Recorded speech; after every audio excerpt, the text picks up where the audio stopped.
예, 제가 그 학교 다닐 때 007 뭡니까? 제임스 본드 스파이 영화가 굉장히 인기였습니다.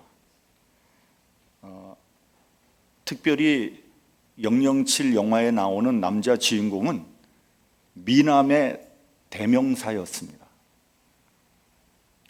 정말 잘생겼어요.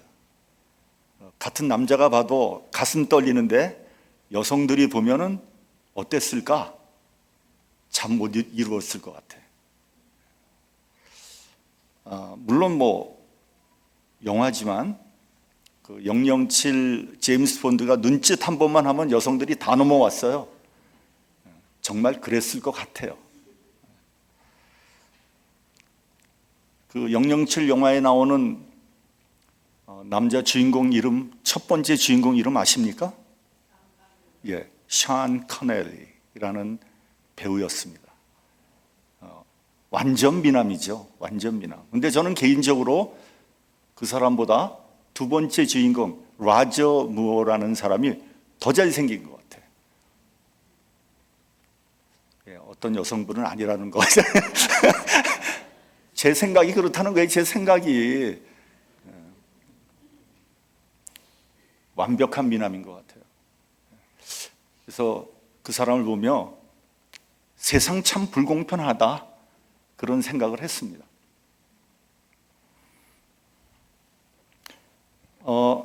그 이후에 그 라저 무어라는 사람이 나오는 주인공으로 나오는 다른 영화를 볼 기회가 있었습니다. 저는 그 영화를 보고 깜짝 놀랐어요. 아니 이 사람이 이렇게 늙었다고? 이 남자가 이렇게, 이 미남이 이렇게 변했다고? 사람이 늙으니까 별 볼 일 없어지더라고요. 그 미남이, 특히 서양 남자들, 서양 사람들 늙으면 주름살 굉장히 많아지잖아요. 그런 것을 보면서 한편으로는 세월이 야속하고요, 또 한편으로는 허무하더라고요. 이사야서 40장 6절 이하를 보면 모든 육체는 풀이요 그 모든 아름다움은 들의 꽃 같으니 풀은 마르고 꽃은 시드나 우리 하나님의 말씀은 영영이 서리라고 했습니다. 인간은 풀과 같은 존재요 꽃과 같은 존재입니다. 꽃이 만발할 때 정말 아름답습니다. 여러분 벚꽃이 활짝 피면요 정말 얼마나 화려하고 아름답습니까?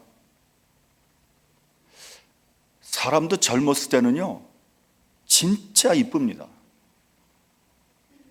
저는 가끔 한국에 가면 지하철 타면 그 젊은 애들, 남자애들, 여자애들 보면 너무 이쁜 거예요. 나도 저렇게 이뻤었나? 이런 생각도 들기도 합니다.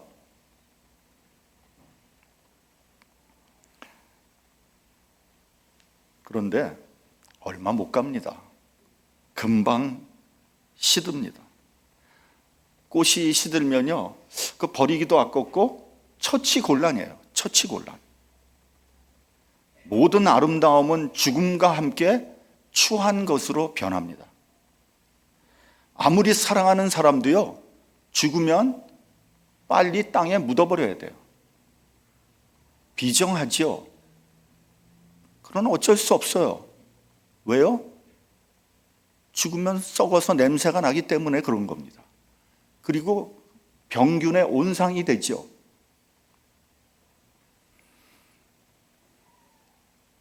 영원한 것은 하나님 말씀 외에는 없습니다. 그래서 말씀을 붙잡으라고 하는 거예요. 오늘 본문에 보면 예수님의 사랑하는 자 나사로가 죽었습니다. 이미 죽어서 무덤으로 들어갔어요. 죽은 지 나흘이 돼서 썩는 냄새가 났어요. 예수께서 뒤늦게 와서 문상을 합니다. 마르다가 예수님께 이렇게 말합니다. 주께서 여기 계셨더라면 내 오라비가 죽지 않았을 것입니다. 그 말투를 보면요 짜증과 원망이 들어가 있는 거예요. 그러니까 마르다는 그 오빠가 죽기 전에 사람을 보내요. 예수님에게 빨리 와서 좀 도와달라 그런 거예요. 그런데 예수님 늦게 오셨고 오빠는 이미 죽어서 장례를 치르고요. 무덤으로 들어갔습니다. 그런데 예수께서 이렇게 말씀하십니다. 내 오라비가 다시 살리라. 나는 부활이요 생명이다. 죽은 지 나흘이 지나 썩는 냄새가 났는데 다시 살아난다는 거예요. 도대체 이것을 믿어야 될지 말아야 될지 헷갈립니다. 오래전에 어떤 목사님이 있었어요. 근데 그 교회에 다니던 젊은이가 갑자기 죽었어요. 아니, 어제까지 펄펄하던 젊은이였는데 갑자기 죽었다 그러니까 진짜 요즘 말로 멘붕이 된 거예요. 그래서 그 소식을 듣고 연세대학교 세브란스 병원으로 한 걸음에 달려간 거예요. 갔더니 진짜 그 젊은이는 누워있고 그 위에 하얀 천이 씌워져 있는 거예요. 그래서 너무 낙심을 해서 그 시신 옆에서 주저앉아 있는데 마음속에서 어떤 소리가 들리냐면 저 젊은이를 일으켜 세우라는 소리가 들려오더라는 거예요. 그래서 이거는 분명히 예수님이 하신 말씀이다. 이 명령이다. 이 목사님의 마음속에 막 믿음이 용솟음 치는 거예요. 그래서 그 하얀 천을 확 열어 제끼고 그 청년을 보고 내가 나사렛 예수 이름으로 명하노니 아무개야 일어날지어다. 어떻게 됐을까요? 아니야? 그렇게 믿음이 없어요?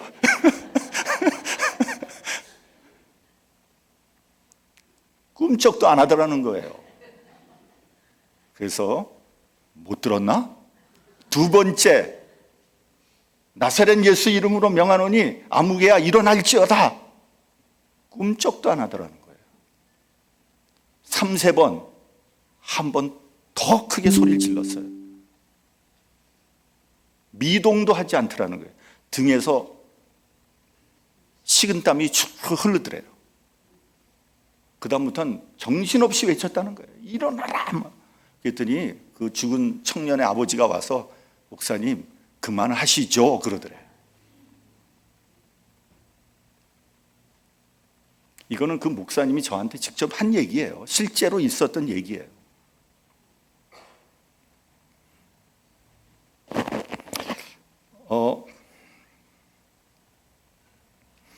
여러분 한번 생각해 보십시오.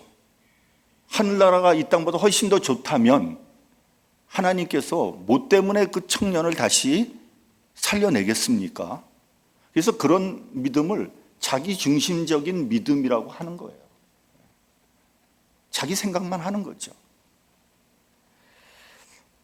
예수님의 말씀을 듣고 마르다가 대답을 합니다. 마지막 날 부활 때는 다시 살 줄을 내가 아나이다. 이 대답은요, 유대인들이 전통적인 부활에 대한 생각을 얘기한 거예요. 그러니까 종말이 오면 선한 자나 악한 자나 의로운 자나 불의한 자나 다 부활해서 하나님의 심판대 앞에 서게 될 것이다 라는 겁니다. 그런데 예수님의 말씀은 그런 뜻이 아니에요. 지금 당장 살아난다는 거예요.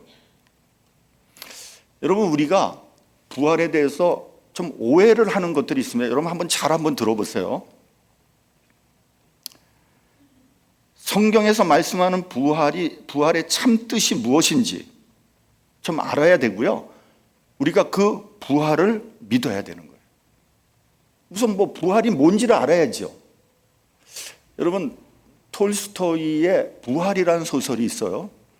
그 소설을 보면 그 주인공, 남자 주인공하고 그 하녀였다가 나중에 창녀가 된 카츄샤라는 여자 주인공이 회개를 하고 이제 새롭게 되어서 정신적으로 부활하는 과정을 쓴 아주 명작이죠. 근데 예수님이 말한, 성경이 말한 부활은 그런 부활이 아니에요. 언젠가 이집트 피라미드 안에서 미이라가 발견됐고 또 함께 곡식의 씨앗이 발견이 됐어요.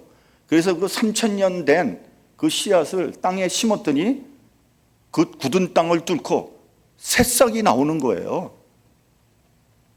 그 생명의 경이를 우리에게 보여주는 그런 사건이죠. 그러나 부활은 그것을 말하는 것이 아닙니다. 곤충의 알이 애벌레가 됐다가 번데기가 됐다가 그것이 나비가 돼서 날아오는 놀라운 변신을 하죠. 그것을 부활이라고 말하는 것도 아닙니다. 불교에 가면 윤회 사상이라는 것이 있습니다. 인연에 따라 새로운 삶으로 다시 태어난다는 거죠. 그래서 착한 일을 많이 하면 다시 인간으로 태어난다는 거고요. 악한 일을 많이 하면 개, 돼지로 태어날 수도 있고요. 심지어는 미물로 태어날 수도 있다는 거예요. 그래서 불교를 믿는 사람들은 살생을 하지 않습니다. 개미도 함부로 죽이지 않아요. 살생을 금하는 것은 그 살생을 넘어서서 잘못하면 개미가 내 조상도 될 수 있는 거 아닙니까? 그래서 살생을 금하는 거예요. 이러한 윤회를 부활이라고 말하는 것도 아닙니다. 북녘 땅에 가면은 김일성 주석이 인민의 가슴속에 영원히 살아있다 그렇게 선전하고 그 시체를 방부 처리해서 지금까지 전시하고 있습니다. 부활은 그런 허무맹랑한 이야기를 얘기하는 것이 아닙니다.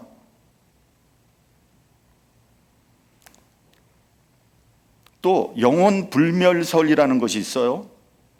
우리 육신은 죽어가지고 썩어서 흙이 되겠지만 우리의 영혼은 영원히 살아있다. 이게 영혼 불멸설이에요. 근데 이 영혼 불멸설이 어디서 나왔느냐? 이건 플라톤의 이데아 사상을 뿌리로 두고 있는 헬라 철학에서 나온 이야기예요. 그러니까 영혼은 순결하고 깨끗하고 또 좋은 거예요. 그러나 육체는 악하고 무가치한 것입니다. 그렇게 생각을 해요. 여기서 우리 기독교인들이 제일 많이 헷갈립니다. 여러분, 기독교는요 영원 불멸설을 주장하는 종교가 아니에요. 우리 기독교는요 영혼과 더불어 육체도 굉장히 중요하게 생각을 합니다. 영혼은 깨끗하고 선하고 육체는 더럽고 악한 것이라는 게 아니에요. 둘 다 중요하다는 겁니다. 헷갈리면 안 됩니다. 그래서 부활은 우리 영혼만 부활하는 것이 아니에요. 신령한 몸이 존재하는 거예요. 예수께서 부활하시고 난 후에 신령한 몸을 가지고 있었어요. 누가복음 24장을 보면 이렇게 말씀하고 있습니다. 어찌하여 두려워하며 어찌하여 마음에 의심이 일어나느냐? 내 손과 발을 보고 나인 줄 알라. 또 나를 만져보라. 영은 살과 뼈가 없으되 너희 보는 바와 같이 나는 있느니라. 이렇게 말씀하시고 손과 발을 보여주셨어요. 여러분, 우리가 믿는 부활은 오직 성서적인 부활이에요. 그리고 그 부활은 예수께서 보여주신 거예요. 그러므로 여러분, 여태까지 부활하신 분은 예수님 한 분밖에 없습니다. 여러분, 헷갈리면 안 됩니다. 부활하신 분은 예수님 한 분밖에 없어요. 그러니까 신령한 몸을 가지고 부활한 분은 예수님 한 분밖에 없다는 얘기예요. 그런 면에서 볼 때 나사로는 죽었다가 살아났지만 엄밀히 말해서 부활이라고 얘기할 수 없는 거예요. 나사로의 부활과 예수님의 부활은 차원이 다른 거예요. 질적으로 다른 겁니다. 나사로의 부활은 육신적인 부활이에요. 육신적으로 죽었다가 다시 살아난 거예요. 나흘이 지나서 썩은 냄새가 났는데 다시 살아난 거예요. 그렇기 때문에 나사로는 또다시 죽을 거예요. 한 번 죽는 것도 힘들어 죽겠는데 또다시 그 고통스러운 과정을 겪어서 또 죽어야 합니까? 저는 그렇게 하고 싶지 않아요. 여러분, 우리가 사람 막 아프고 그러면 막 살려달라고, 죽지 않게 해달라고 그렇게 기도하잖아요. 만약에 우리가 부활을 진짜 믿는다면 그런 기도할 필요 없어요. 왜요? 하늘나라 더 좋은 데 가는데 뭐하러 이 땅에서 그 고생을 하면서 그 고통을 당합니까? 그럴 이유가 아무것도 없잖아요.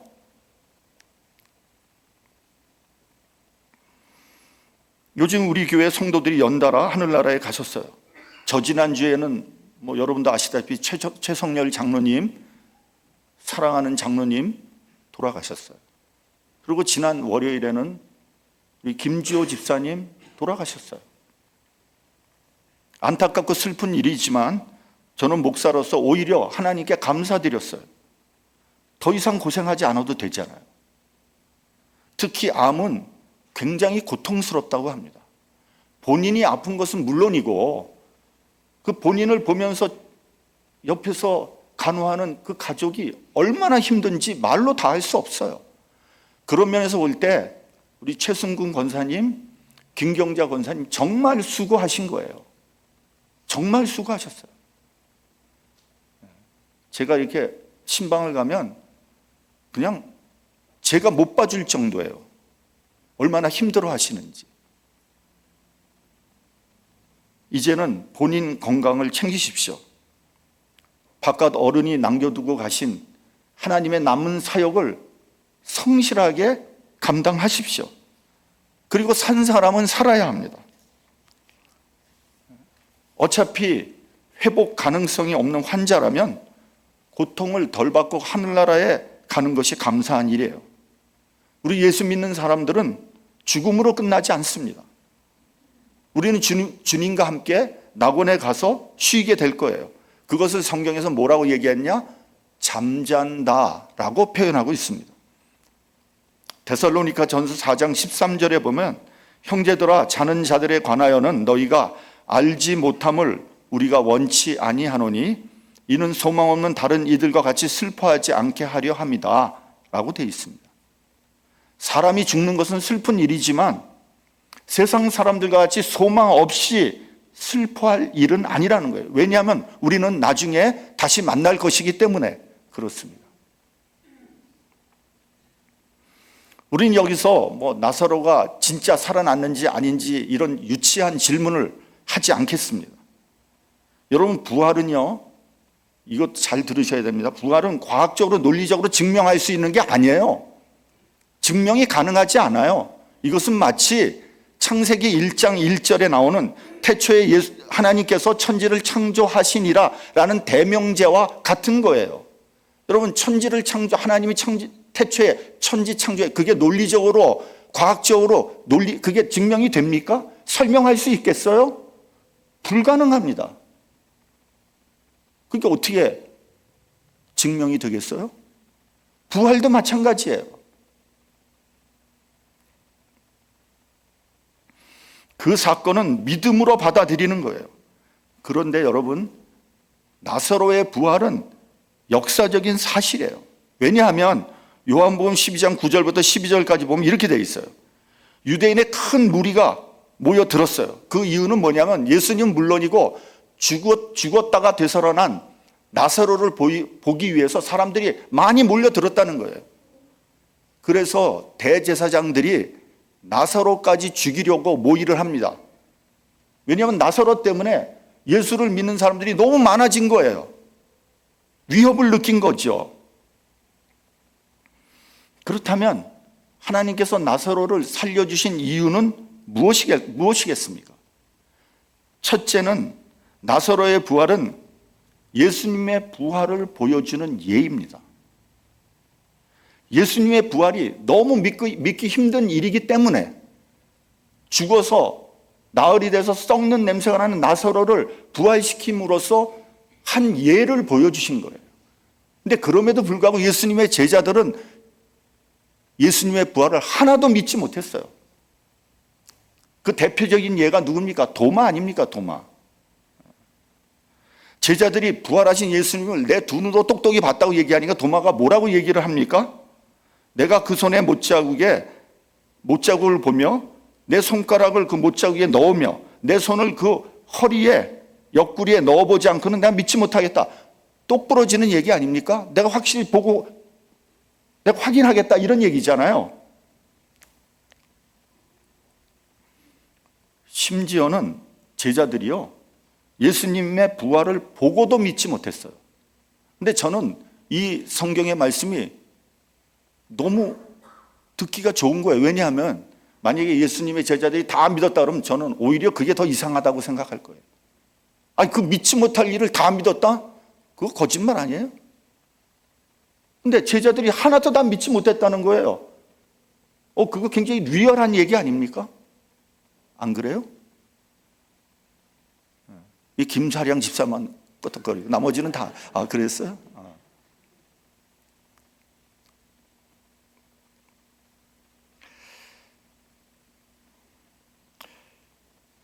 예수님을 그렇게 사랑했던 막달라 마리아가 무덤가에서 부활하신 예수님을 만납니다. 근데 마리아가 뭐라고 얘기했어요? 그 사람을 무덤을 지키는 동산지기인지 알고 예수님의 시신을 어디다 놨냐? 이렇게 물어봤어요. 그렇게 사랑했던 예수님인데.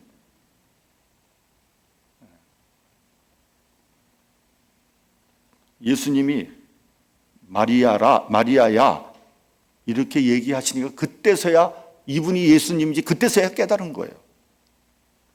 그만큼 죽은 자의 부활을 믿기가 어려운 겁니다. 어떻게 믿을 수 있느냐? 오직 성령의 감동으로, 그런 믿음으로 부활을 믿는 거예요. 성령의 감동이 없으면 부활 믿지 못합니다.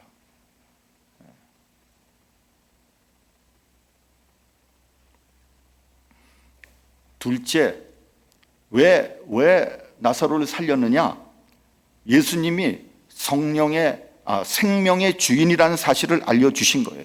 우리 본문 25절, 26절을 함께 봉독하겠습니다. 본문 25절, 26절. 자, 시작. 예수께서 이르시되 나는 부활이요 생명이니 나를 믿는 자는 죽어도 살겠고, 26절. 무릇 살아서 나를 믿는 자는 영원히 죽지 아니하리니 이것을 네가 믿느냐? 예수님은 부활이요 생명입니다. 창세기 3장 17절에 하나님이 흙으로 사람을 지으시고 생기를 그 코에 불어넣으시니 사람이 생명이 되었습니다. 여기서 생기가 바로 생명의 근원이에요. 이 생명은 하나님으로부터 온 것입니다.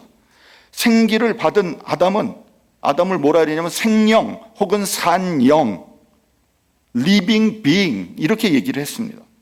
그러니까 영적인 존재가 되었다는 거예요. 근데 우리가 알다시피 인간이 죄를 지음으로써 이 영이 죽어버리지 않았습니까? 이렇게 죽은 영적인 존재를 다시 살리기 위해서 마지막 아담, 즉 살려주는 영이 필요했던 거예요. 이 살려주는 영이 바로 예수 그리스도입니다. 그러니까 예수를 믿고 죄를 고백하고 회개하고 용서함을 받고 거듭나는 사람은 어떻게 되느냐? 그 영이 되살아난다는 거 아닙니까? 영적인 존재가 다시 되는 거예요. 고린도전서 15장 45절에 보면 기록된 바 첫사람 아담은 산영이 되었다 함과 같이 마지막 아담은 살려주는 영이 되었다고 했습니다. 이어서 47절에 첫사람은 땅에서 났으니 흙에 속한 자이거니와 둘째 사람은 하늘에서 나셨다고 했습니다. 그렇기 때문에 예수님만이 부활이요 생명이십니다. 예수님을 믿으면 죽었던 생명이 살아나고요, 살아서 예수를 믿는 자는 영원히 죽지 않아요. 왜요? 이미 살았을 때 그 영혼이 살아났기 때문에. 이해가 되죠? 다시 말하면 예수님이 생명의 근원이라는 겁니다. 그 예수님이 생명의 근원이기 때문에 그분한테 생명을 공급받아야지 우리가 영원히 살게 된다는 거죠. 우리는 예수님의 부활을 역사적인 사실로 믿습니다. 예수께서 이 세상에 계실 때 여러 번에 걸쳐서 핍박을 받고 십자가에서 죽으셨다가 사흘 만에 되살아날 것을 예언하셨어요. 그래서 예수님을 십자가에 못 박은 자들은 예수님의 그 부활 때문에 마음이 불안해졌어요. 그래서 군병들을 시켜서 돌무덤을 맞고 총독에 인을 찍어서 봉인을 한 거예요. 임봉을 하고 밤낮으로 굳게 무덤을 지켰어요. 만약에 제자들이 그럴 리는 없겠지만 제자들이 시체를 도적질하고 예수께서 다시 살아나셨다 그러면 그 혼란은 그 전보다 훨씬 더 커지기 때문에 그렇게 한 거예요. 그래서 그들은 사흘 동안 무덤을 굳게 지켰기 때문에 예수님의 부활은 더 확실해진 거예요. 만일 그들이 무덤을 지키지 않았더라면 예수님의 시체가 없어졌으면 어떻게 했겠어요? 그 제자들이 훔쳐갔다 이렇게 얘기했을 거 아니에요. 그러나 감사하게도 무덤을 굳게 지켰기 때문에 오히려 예수님의 부활은 더 확실하게 증거가 된 거예요. 여러분, 하나님은 이러한 인간의 악한 계획도 역으로 사용하시는 분이에요. 이러한 인간이 아무리 하나님의 섭리를 가로막으려 해도 아무 소용없어요.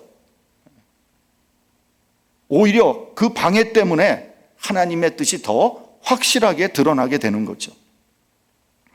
또한 우리는 제자들의 삶을 통해서 부활신앙이 무엇인지를 알게 되는 거예요.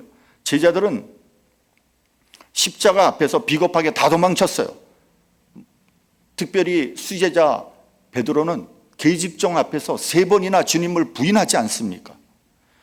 저는 이러한 제자들의 행동을 인간적으로 충분히 이해할 수 있어요. 여러분, 죽음 앞에서 누가 버틸 수 있겠어요? 다 도망치는 거죠. 그러나 그들에게 부활신앙이 들어온 순간부터 달라집니다. 베드로는 유대 종교 지도자들 앞에서 이렇게 말합니다. 내가 하나님의 말을 들으랴 사람의 말을 들으랴 너희가 판단하라. 담대하게 말했습니다. 죽음을 무릅쓰는 거예요. 왜요? 부활을 믿기 때문에 그런 거죠.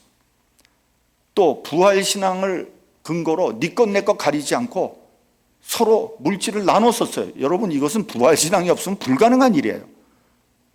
아니, 내 재산, 네 재산을 막 다 나눠 쓴 거예요. 이게 가능한 일입니까? 부활신앙이 있었기 때문에 그게 가능한 거예요. 심지어는 순교를 영광으로 받아들였어요.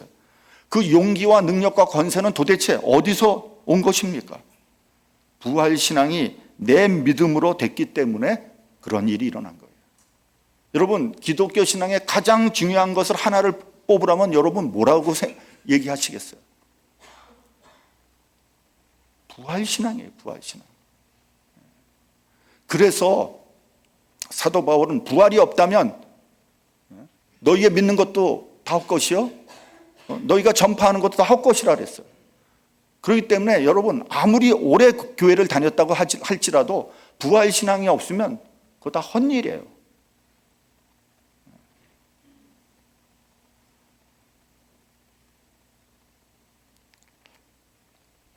그러나 아무리 예수님의 부활이 역사적인 사실이라고 해도 이 사실을 내가 믿음으로 받아들이지 않으면